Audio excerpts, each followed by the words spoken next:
అదే RTV app వార్తల్ని క్షణాల్లో చదివే అవకాశం ఉంటుంది. ఒక న్యూస్ పేపర్, ఒక టెలివిజన్ ఛానల్ మీ చేతుల్లో ఎప్పుడూ ఉంటాయి.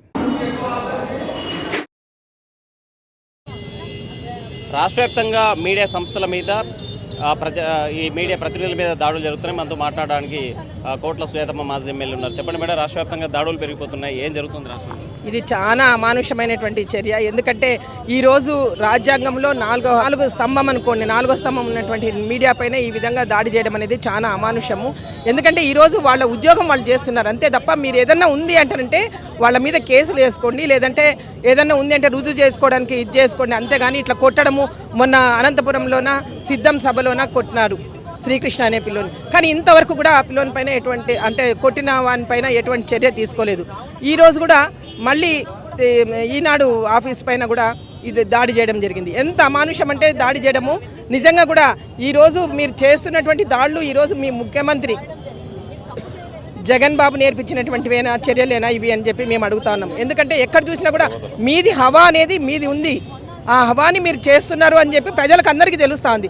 ఈరోజు చేసినటువంటి చర్య చాలా అమానుషము. ఎందుకంటే వీళ్ళందరూ కూడా మేము అధికారంలో ఉన్నాము, మేము ఏం చేసినా కూడా చెల్లుతుంది అంటారంటే మాత్రం ప్రజలు బుద్ధి చెప్పే సమయం ఇంకా 2 నెలలే ఉంది. కనీసం ఇప్పటికైనా మేల్కొని మీ వాళ్ళని ఎక్కడ చూసినా కూడా ఏది ఒక స్థలం కబ్జా చేసినా లేదంటే ఒక ఏదన్నా ఇది చేసినా కూడా ప్రతి ఒక్కటి ఊర్లోనే ఎంపీటీసీ ఎలక్షన్స్ అప్పుడు కానీ ఎక్కడ కానీ మీరు అమానుషం చేసుకుంటూ పోతున్నారు.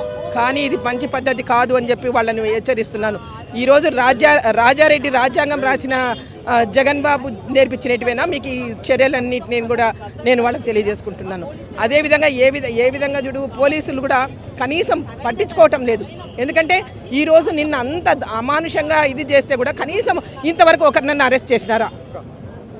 వాళ్ళు ఎవరు అనేది కూడా మీడియాలో అంతా కూడా చూపించినారు కదా, మీడియాలో దానిలో అంతా కూడా చూపించినారు. కానీ ఇంతవరకు కూడా వాళ్ళని అరెస్ట్ చేయలేదు. అంటే ఏ విధంగా చేసుకుంటూ పోతారు? ఇది రాజ్యాంగం అనుకుంటున్నారా?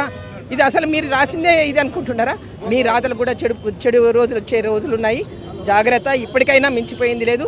కనీసం ఈ రోజు జరిగినటువంటి దాడి అమానుషం. ఇది దాడులు జరుగుతున్నాయి మీడియా సంస్థల మీద, మీడియా మీద, దీన్ని ఎలా అంటే మామూలుగా అయితే ప్రశ్నిస్తే ప్రతిపక్షాల పైన ఉండేది.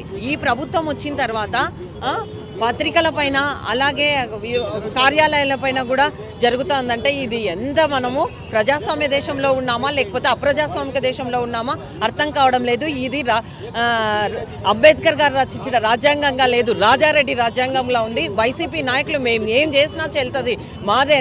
మీరు నిజాలు మీ పైన రాసినప్పుడు మీరు తప్పుంటే ఏమన్నా మీరు నిరూపించుకోండి, లేదంటే వారిపైన రాసిన వారిపైన కేసులు వేయండి, నిరూపించుకోండి. అంతేగాని ఏం చేసినా చెల్తుందని ఈరోజు దాడికి చేయడము చాలా దుర్మార్గమైన చర్య, చాలా అమానుషం. ఇదే టీడీపీ కార్యకర్తలు సోషల్ మీడియాలో ఒక్క పోస్ట్ పెడితేనే మీరు అతిరాంగా కేసులు నమోదు చేసి లోపల పెట్టి ఎంత హింసిస్తూ ఉన్నారు. మొన్నట ఆంధ్రజ్యోతి ఫోటోగ్రాఫర్పై శ్రీకృష్ణపై దాడి జరిగితే కనీసం కేసు కూడా నమోదు చేయలేదు.